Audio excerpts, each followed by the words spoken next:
جب توبہ کر لی تو اب ذہن میں خیال پیدا ہوا کہ جن جن کو ہم نے نقصان پہنچایا تھا، جن کا ہم نے مال لوٹا تھا، چل کے معافی تلافی کریں گے.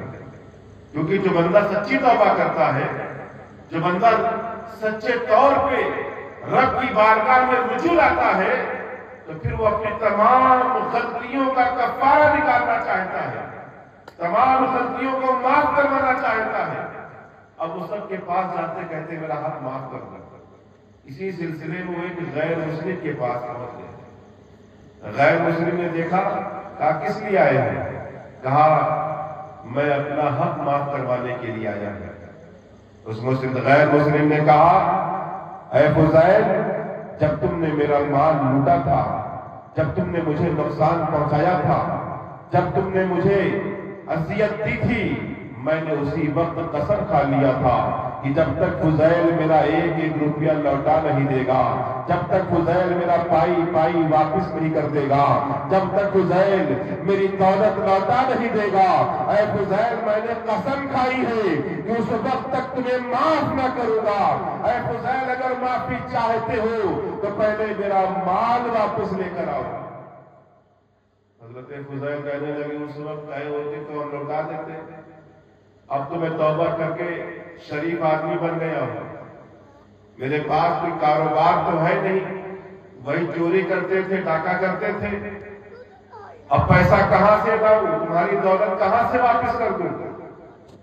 لیکن وہ سچی توبہ کر چکے تھے، کہنے لگے ایسا ہے تو مجھے مہلت دے دو، میں کہیں سے بھی تمہارا مال کا انتظام کر کے تمہیں واپس کر دوں گا.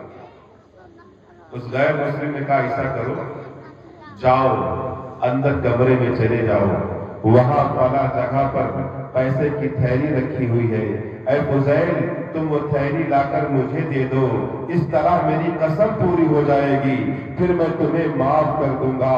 اللہ اللہ. حضرت فضیل بن عیاض کمرے میں جاتے ہیں، تھیلی اٹھا کر لاتے ہیں، غیر مسلم کو دے دیتے ہیں. اب جب غیر مسلم نے تھیلی کھولا، جب غیر مسلم نے اس پوٹلی کو کھولا تو دیکھا کہ وہ سونے سے بھری ہوئی ہے، اس میں سونے کا سکہ موجود ہے. یہ دیکھ کر غیر مسلم بول پڑا اے فضیل کلمہ پڑھا کر مسلمان بنا دو، اے فضیل کلمہ پڑھا کر اسلام میں داخل کر دو. اللہ اللہ. حضرت فضیل نے اسے کلمہ پڑھایا، مسلمان بنا دیا. پھر حضرت فضیل نے پوچھا اے صاحب یہ تو بتاؤ تمہارے ذہن میں اچانک اسلام لانے کا ذہن کیسے بن گیا، تمہارے اسلام لانے کا خیال کیسے آ گیا، اچانک مسلمان ہونے کا ذہن کیسے بن گیا. تو کہنے لگا میں نے سنا تھا اپنے پرکھوں سے، اپنے بڑوں سے سنا تھا کہ جب مسلمان اپنے رب کی بارگاہ میں سچی توبہ کر لیتا ہے، جب مسلمان گناہوں سے توبہ کر لیتا ہے، جب مسلمان جرم سے توبہ کر لیتا ہے، جب مسلمان اپنے تمام برائیوں سے دور ہو جاتا ہے تو اللہ تعالیٰ اسے وہ مقام عطا کرتا ہے، اسے وہ رتبہ عطا کرتا ہے، اسے وہ رفعت عطا کرتا ہے کہ جس مٹی کو وہ ہاتھ لگا دیتا ہے وہ مٹی مٹی نہیں رہ جاتی، سونا بن جایا کرتی ہے. اللہ اکبر، اللہ اکبر، یا رسول اللہ، یا رسول اللہ، اے فضیل آج جب آپ نے توبہ کرنے کے لیے ہمارے پاس آئے اور ہم نے سنا تھا کہ تم نے توبہ کر لیا ہے، ہر ایک کے پاس اپنے حقوق معاف کروانے جا رہے ہو، تو میں نے اسی وقت اس تھیلی میں پیسہ نہیں رکھا تھا، روپیہ نہیں رکھا تھا، درہم و دینار نہیں رکھے تھے، بلکہ میں نے اس تھیلی کے اندر مٹی بھر کر رکھی تھی تاکہ میں چیک کر سکوں، تاکہ میں جانچ سکوں کہ واقعی یہ جو بات میں نے سنی ہے کہ جب مسلمان توبہ کر لیتا ہے اللہ اسے وہ مقام عطا کرتا ہے کہ جس مٹی کو ہاتھ لگا دے وہ سونا بن جائے. اے فضیل جب آج تم نے ہاتھ لگایا ہے اللہ کے کرم سے وہ مٹی سونا بن گئی ہے. تو پتا چلا کہ توبہ کی برکت یہ ہے جو سچی توبہ کر لیتا ہے وہ دنیا میں بھی آخرت میں بھی کامیاب ہو جاتا ہے۔ انسان گناہ کر کے سو کیسے جاتا ہے؟ رب کی نافرمانی کر کے اسے نیند کیسے آ جاتی ہے؟ عشاء کی نماز چھوٹ جائے پھر بندہ سو جائے، یہ بڑے تعجب کی بات ہے۔ ہمارا نام اگر علاقے کے تھانے میں درج ہو جائے اور یہ کہہ دیا جائے کہ 10 فلاں نامزد مجرم ہیں اور 50 اگیات مجرم ہیں، اور صرف نوجوانوں کو پولیس پکڑ رہی ہے، تو کوئی نوجوان گھر پہ نہیں دکھے گا، کوئی نوجوان کے پیر گھر پہ نہیں دکھیں گے۔ کیوں؟ وجہ کیا ہے؟ ڈر۔ کس کا ڈر؟ حکومت، پولیس کا، قانون کا۔ جو ہمارے ہاتھ کے بنائے ہوئے قانون ہے اس کا ڈر ہے کہ تھانے میں نام لکھا گیا، چین نہیں آ رہا ہے، ہم پکڑے نہیں گئے، اب راتوں کی نیند حرام ہے، رشتہ داروں میں مارے پھر رہے ہیں، کبھی اس کے گھر کبھی اس کے گھر۔ آپ اندازہ لگائیں کہ مسلمان دنیا کی طاقت سے تو ڈرتا ہے، لیکن حدیثوں میں آتا ہے کہ جب بندہ ایک ٹائم کی نماز چھوڑتا ہے تو اس کا نام جہنم کے دروازے پہ لکھ دیا جاتا ہے۔ ہماری کتنی نمازیں چھوٹی اور کتنے بار ہمارے نام جہنم کے دروازے پہ لکھے گئے ہوں گے، اس کے بعد بھی ہمارے اندر کوئی احساس نہیں ہے۔ پچھلے زمانے میں ایک شخص تھا، اس سے کوئی گناہ ہو گیا، گناہ کرتا نہیں تھا، رب کی نافرمانی نہیں کرتا تھا، نافرمانی ہو گئی۔ کتابوں میں آتا ہے وہ اتنا پریشان ہوا، اتنا پریشان ہوا، اتنا شرمندہ ہوا کہ کبھی بے چینی کے عالم میں ادھر بھاگ رہا ہے، کبھی بے قراری کے عالم میں ادھر بھاگ رہا ہے، اسے سکون نہیں مل رہا ہے، بے چین ہے، بے قرار ہے، تڑپ رہا ہے، بس ایک ہی آرزو ہے کہ میری خطا معاف ہو جائے، گناہ جو ہو گیا وہ مٹا دیا جائے، میرا رب مجھ سے راضی ہو جائے، بس اسی بے چینی کے عالم میں بھاگ رہا ہے۔ میرے پیارے، اندازہ لگاؤ کہ اللہ آپ سے کتنی محبت کرتا ہے، خالی وہ بے چین ہے۔ کتابوں میں آتا ہے اللہ نے اس کے گناہ کو معاف بھی فرما دیا اور اسے ولایت کے مقام بھی سے سرفراز فرما دیا، اسے ولی کامل بنا دیا۔ پتا کیا چلا کہ جو بندہ رب کی بارگاہ میں سچی توبہ کر لیتا ہے، اللہ تعالیٰ اس کی دنیا بھی بہتر بناتا ہے، آخرت بھی بہتر بنا دیتا ہے۔ میں آپ کو ایک بات بتاؤں، بڑی دلچسپ بات ہے، وقت زیادہ ہو رہا ہے، ذرا سن لیں، انشاءاللہ بھی بات ختم ہو جائے گی، دن بار بار نہیں آتے، سال میں جلسے ہوتے ہیں، سونا تو روزانہ ہے۔ ایک قصاب تھا، گوشت بنانے والا قصائی، وہ اپنے پڑوس کی لڑکی سے محبت کرنے لگا، اس پہ دل دے بیٹھا تھا، لیکن موقع نہیں پاتا تھا کہ اس سے اپنی محبت کا اظہار کر سکے۔ ایک دن ایسا ہوا کہ وہ لڑکی اپنے گھر سے نکل کر دوسرے گاؤں کسی کام سے جا رہی تھی۔ اس نوجوان نے دیکھا، قصائی نے دیکھا کہ موقع اچھا ہے، پیچھے پیچھے ہو لیا۔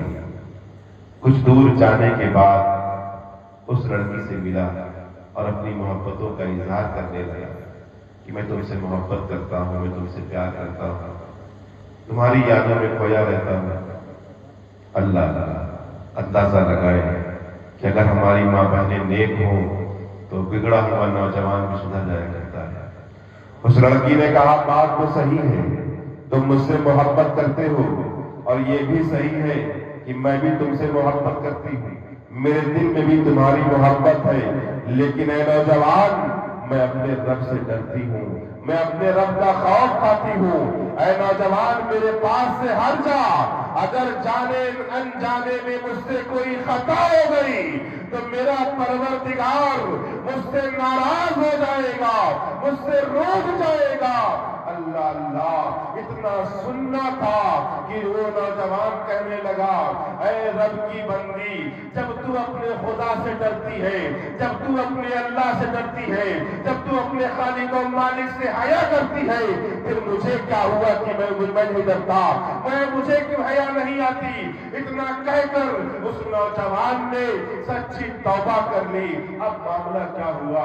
وہاں سے پلٹ آیا، راستے میں واپس گھر جانے لگا، اسے پیاس شدت کی لگی، اتنی زور کی پیاس لگی کہ اس کی جان پر بنائی۔ اب اسے کوئی پانی نظر نہیں آ رہا تھا، دھوپ شدت تھی، گرمی کا دن تھا، دھوپ تمازت کی تھی، اسی عالم میں پریشان تھا کہ اچانک ایک شخص نظر آیا، اور وہ شخص کوئی عام آدمی نہیں تھا، اس وقت کے پیغمبر کا وہ قاصد تھا۔ اس شخص نے اس نوجوان کو دیکھا، کہا تم بڑے پریشان نظر آ رہے ہو، بڑے حیران نظر آ رہے ہو، آخر ماجرا کیا ہے؟ آخر تمہاری حالت ایسی کیوں بنی ہوئی ہے؟ اس نوجوان نے کہا پیاس کے مارے تن گھٹ رہا ہے، پیاس کے مارے بدن نڈھال ہو گیا ہے، اگر پانی کے قطرے نہ ملے تو میں مر جاؤں گا، اگر سایہ نہ ملا تو میں مر جاؤں گا۔ کہنے لگا وہ قاصد، وہ شخص کہنے لگا آؤ آؤ، ہم اللہ کی بارگاہ میں دعا کرتے ہیں، ہم اللہ کی بارگاہ میں فریاد کرتے ہیں، اللہ تعالیٰ اپنی رحمت سے ہمارے اوپر ایک بادل بھیج دے جو ہم پر سایہ کر دے اور ہمارے گھر پہنچنے تک ہم پر سایہ بنائے رکھے۔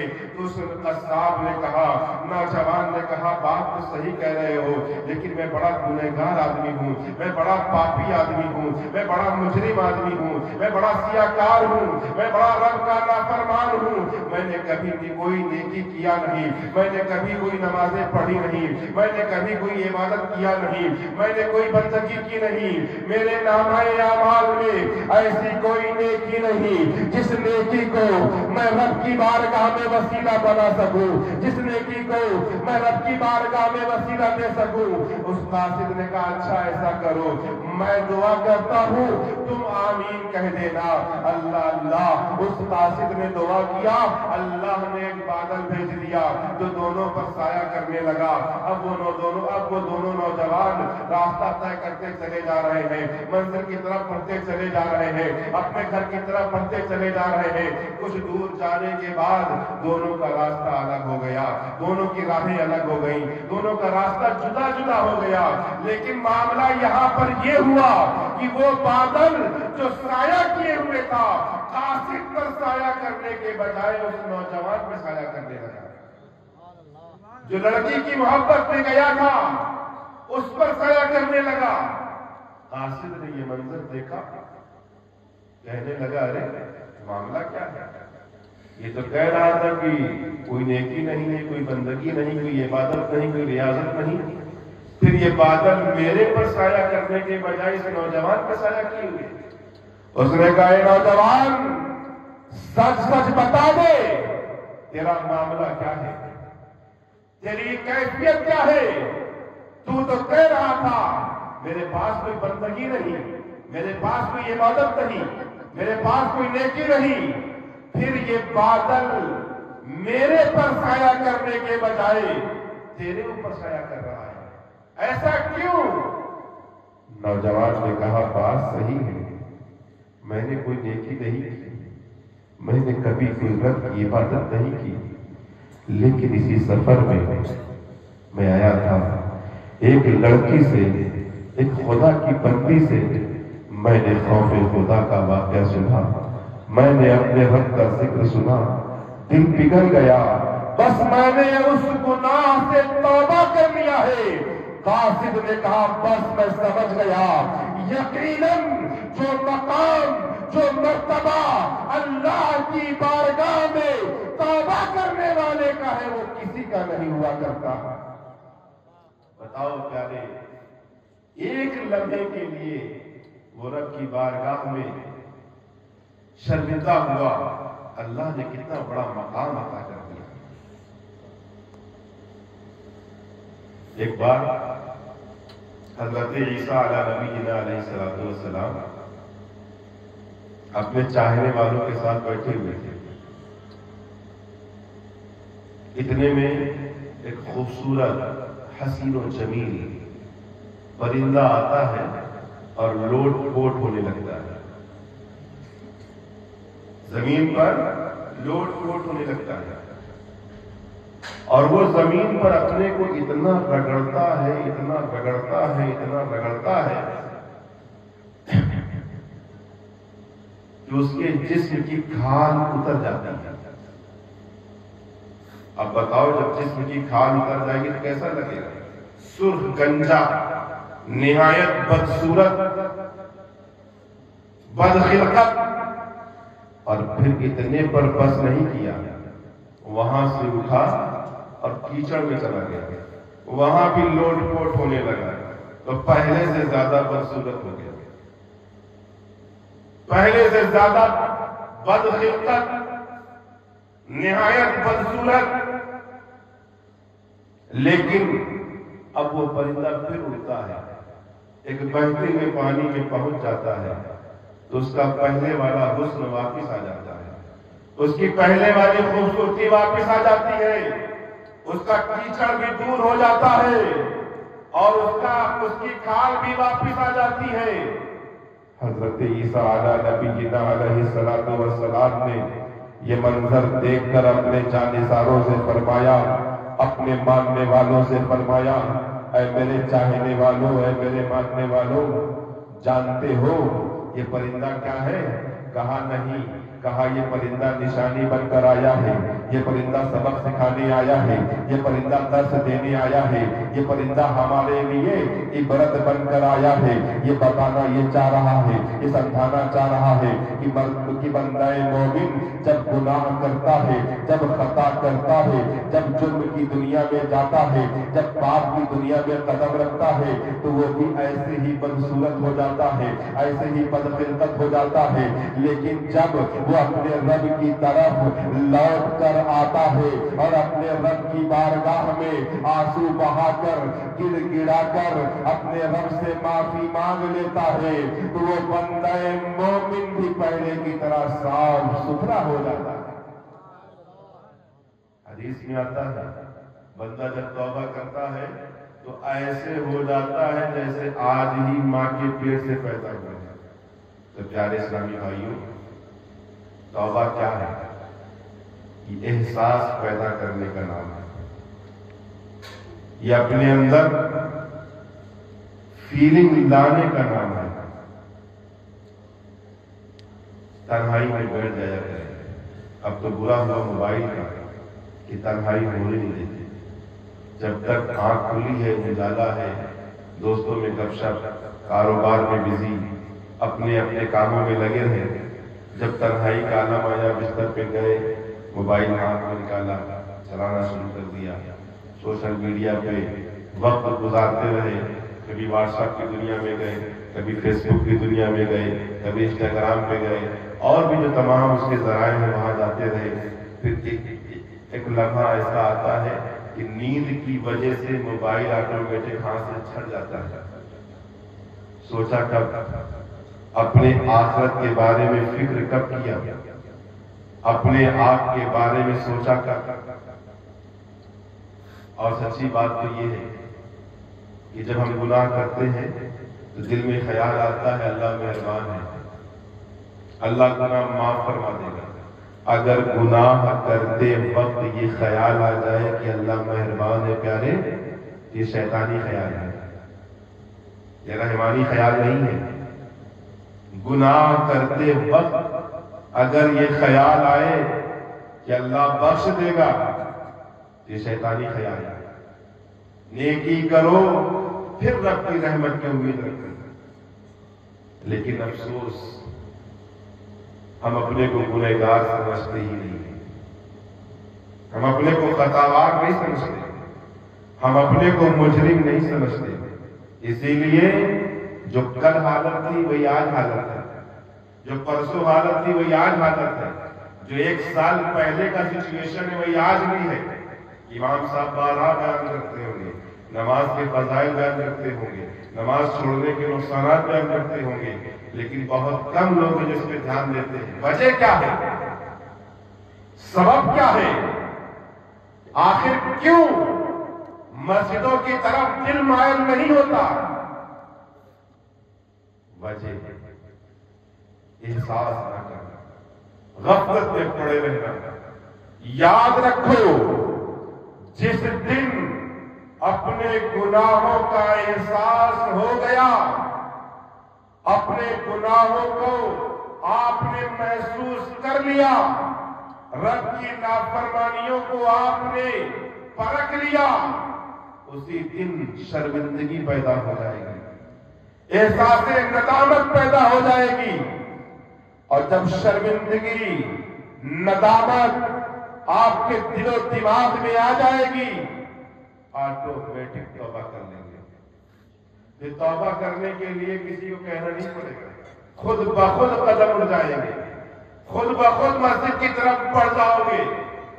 لیکن شرط ہے کہ ہم جو گناہ کر رہے ہیں اس کا حساب ہمارے پاس ہونا چاہیے، اس کا احساس ہمارے پاس ہونا چاہیے، کاؤنٹنگ ہونا چاہیے کہ آج صبح سے لے کر شام تک ہم نے کتنی نافرمانی کی ہے، ہم نے کتنے احکام خداوندی کو ٹالا ہے، ہم نے کون کون سی نمازیں چھوڑی ہیں۔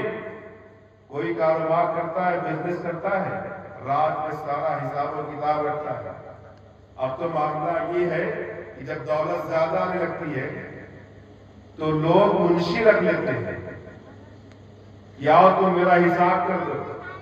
لیکن زندگی میں اتنے سانس دن بھر میں نہ جانے کتنی بار ہم نے پانی پیا ہوگا، کتنی نعمتیں کھائی ہوگی، کتنے رب کے کرم نوازیوں کے سائے میں ہم نے زندگی گزاری ہوگی، لیکن رات میں ایک بار بھی نہیں سوچتے کہ جس مالک نے اتنا سب کچھ دیا ہے کیا اس کی بارگاہ میں سجدہ نہیں کرنا چاہیے؟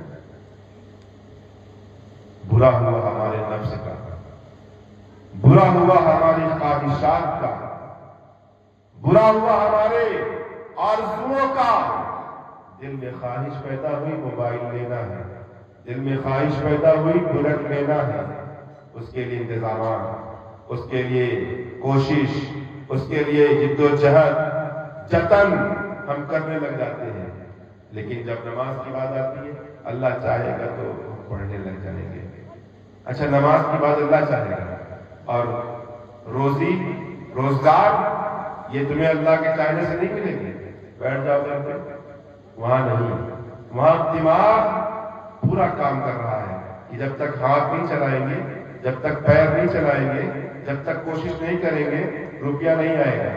لیکن جب نماز کی بات آتی ہے، جب عبادت کی بات آتی ہے، جب نیکی کی بات آتی ہے تو کہتے ہیں اللہ چاہے گا تو ہم کر لیں گے، معاذ اللہ رب العالمین۔ تو پیارے اسلامی بھائیوں اپنے اندر احساس پیدا کرو، توبہ کرتے رہا کرو۔ توبہ کرنا یہ ایک مکمل عبادت ہے، جسے نماز پڑھنا ایک عبادت ہے، روزہ رکھنا ایک عبادت ہے، حج کرنا ایک عبادت ہے، زکوٰۃ دینا ایک عبادت ہے، سجدہ کرنا ایک عبادت ہے، تلاوت کرنا ایک عبادت ہے، ایسے ہی توبہ کرنا بھی ایک عبادت ہے۔ بعض لوگ سمجھتے ہیں کہ جب گناہ کریں گے تبھی توبہ کریں گے، ایسا نہیں ہے۔ گناہ ہو یا نہ ہو توبہ کرتے رہنا چاہیے۔ حدیث پاک میں ہے اللہ کے نبی صلی اللہ علیہ وسلم فرماتے ہیں کہ میں دن میں 100 مرتبہ استغفار پڑھا کرتا ہوں۔ اللہ میرے آقا صلی اللہ علیہ وسلم دن بھر میں 100 مرتبہ استغفار کیا کرتے تھے۔ آپ بتاؤ کیا معاذ اللہ نبی کوئی گناہ کرتے تھے؟ معصوم من الخطا ہے، ان سے کوئی غلطی ہو نہیں سکتی۔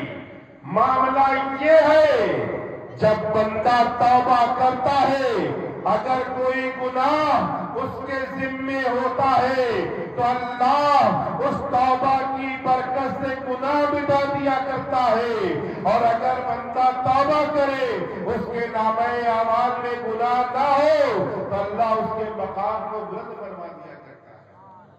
تو پیارے اسلامی بھائیوں ہمیں توبہ کرنے کا ذہن بنانا چاہیے۔ ابھی جیسے بتایا گیا کہ کچھ لوگ مرید ہونا چاہتے ہیں، تو مرید کیا ہے؟ کوئی مرید کو کیا سمجھتے ہیں؟ مرید ہونے کے بعد کاروبار بڑھ جاتا ہے، مرید ہونے کے بعد بے روزگاروں کو روزگار مل جاتا ہے، ہو سکتا ہے برکت سے مل جائے، لیکن اصل مقصد یہ نہیں ہے. مرید ہونے کا اصل مقصد ہوتا ہے رب کی بارگاہ میں توبہ کرنا، رب کی بارگاہ میں اپنے آپ کے گناہوں سے معافی مانگنا. اب لوگ کیا کرتے ہیں، اور اسلاف کا طریقہ بھی یہی ہے کہ جب وہ توبہ کرتے ہیں تو کسی نیک کے پاس جاتے ہیں تاکہ اللہ ان کے وسیلے سے ہماری دعا قبول فرما لے. ایک حبیب اجمی تھے، یہی واقعہ بیان کر کے اپنی گفتگو ختم کروں گا. حبیب اجمی تھے، یہ بھی بہت بڑے ولی ہوئے، لیکن توبہ کرنے سے پہلے یہ بہت مالدار آدمی تھے، بہت بڑے دھنوان تھے، پیسہ تھا، روپیہ تھا، سب کچھ تھا ان کے پاس. لیکن ان کا معاملہ یہ تھا کہ یہ سود پر لین دین کیا کرتے تھے، سود پر لوگوں کو قرضہ دیا کرتے تھے. اور جب مقروض کے پاس، جس کو قرضہ دیے ہوتے، تو اس کے پاس جاتے اور وہ قرضہ نہ لوٹا پاتا تو اس سے جرمانہ بھی وصول کر لیا کرتے تھے کہ میں آیا ہوں، میرا وقت ضائع ہوا ہے، ڈیزل خرچہ ہوا، پیٹرول خرچہ ہوا، گاڑی کے کام بڑھ گئے، لاؤ اس کا خرچہ بھی دے دیں. ایک بار ایک مقروض کے گھر پہ پہنچ گئے، وہ آدمی گھر پر نہیں تھا، اندر بیوی تھی. کہنے لگی کہ شوہر تو گھر پہ نہیں ہے اور میرے پاس رقم بھی نہیں ہے کہ میں تمہیں دے سکتا. کہا جرمانہ دو. کہا ایسا ہے، آج ہمارے یہاں بکری ذبح ہوئی تھی اور اس کا سارا گوشت ختم ہو گیا، اب اس کا صرف سر بچا ہوا ہے، چاہو تو لے لو. اتنے مالدار، اتنے رئیس. جب بندہ گنہگار ہوتا ہے تو چھوٹی چھوٹی چیزوں کے لیے ذریع حرکتیں کرتا ہے.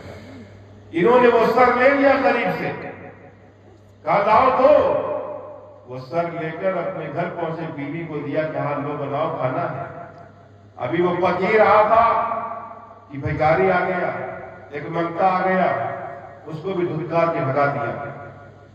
جب اس ہانڈی میں وہ گوشت بن کے تیار ہوا اور ہانڈی کھولی گئی تو وہ سارا گوشت خون بن گیا.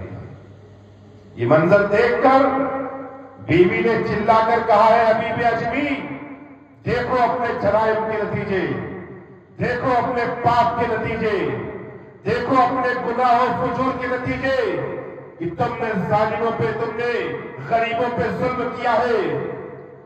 یہ سارا گوشت خون بن گیا. پوری ہانڈی کا خون بن جانا حبیب اجمی کے لیے ایک عبرت تھی، ایک تنبیہ تھی. حبیب اجمی نے اس کو سنجیدگی سے لیا، دل میں پکا ارادہ کیا کہ توبہ کر لیں گے. اسی ارادے سے گھر سے نکلے، راستے میں چلے جا رہے تھے، بچے کھیل رہے تھے. بچوں نے دیکھا حبیب اجمی آ رہے ہیں، حبیب اجمی چلا آ رہا ہے. آپس میں کہنے لگے بچے، اے لوگوں ہٹ جاؤ، حبیب سود خور آ رہا ہے، کہیں ایسا نہ ہو اس کے قدم سے اٹھنے والی دھول تم پر پڑ جائے تو تم بھی بدبخت ہو جاؤ. اتنا سننا تھا کہ حبیب اجمی اور حیران ہو گئے اور شرمندہ ہو گئے. سیدھا اس وقت کے بزرگ حضرت امام حسن بصری کے پاس پہنچے، سچے دل سے توبہ کیا، رب کی بارگاہ میں معافی مانگی، پھر پلٹ کر آنے لگے. اسی راستے سے گزرے، بچے کھیلتے ہوئے ملے. جب اس بار بچوں نے دیکھا کہ حبیب اجمی آ رہے ہیں تو آپس میں کہنے لگے، اے لوگوں دور ہٹ جاؤ، اب حبیب اجمی توبہ کر کے آ رہے ہیں، اب حبیب اجمی نیک انسان بن کر آ رہے ہیں، اب حبیب اجمی اللہ کا ولی بن کر آ رہا ہے. کہیں ایسا نہ ہو کہ اب ہمارے قدموں کی دھول ان پر پڑ جائے تو ہم گنہگار ہو جائیں. اتنا سننا تھا. حبیب اجمی حیرت میں پڑ گئے، بارگاہ الہی میں عرض کرنے لگے، مولا تیری بھی شان عجیب ہے کہ آج ہی میں نے توبہ کیا ہے اور آج ہی تو نے میری نیک نامی کا اعلان کر دیا ہے. آج ہی توبہ کیا. ابھی تک لوگ نفرت کر رہے تھے، ابھی تک لوگ گھن کر رہے تھے، ان کے پاس نہ جاؤ ہم بھی برے ہو جائیں گے، لیکن جیسے حبیب اجمی نے توبہ کیا اللہ نے وہ مقام عطا کیا کہ مقام ولایت سے نواز دیا۔ تو پیارے اسلامی بھائیوں، ہمیں توبہ ہر حال میں کرتے رہنا چاہیے، اور توبہ کرنے سے انسان دین و دنیا کی بھلائی سے سرفراز ہو جاتا ہے۔ اللہ تعالیٰ سے دعا ہے کہ ہم سب کو تمام گناہوں سے بچنے کی توفیق عطا فرمائے، اور خود کو گنہگار سمجھنے اور توبہ کرنے کی توفیق عطا فرمائے۔ وآخر دعوانا الحمدللہ رب العالمین۔ السلام علیکم ورحمۃ اللہ۔